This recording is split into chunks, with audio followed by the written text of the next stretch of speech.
Sí, nos encontramos en la comunidad Choacamán Quinto, donde como ustedes se pueden dar cuenta acá a mis espaldas, pues estamos haciendo la fundición del piso,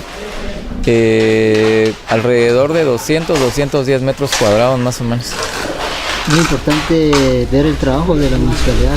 Mire, la verdad es de que a veces no se ve, pues nosotros estamos en el casco urbano y estamos en las comunidades, ¿verdad? Pero como les repito, pues acá a mis espaldas usted ve que ya casi estamos por finalizar lo que abarca la fundición de piso de este salón de usos múltiples de acá de Choacamán Quinto. Es que llevar proyectos, dignificar a los habitantes de Santa Cruz del Quiché, ¿verdad? Pues que realmente todos tenemos la capacidad de disfrutar de un proyecto y como usted pues, se puede dar cuenta, ahora ellos van a tener un lugar apropiado para poder tener sus reuniones, pues hacer una fiesta, ¿no?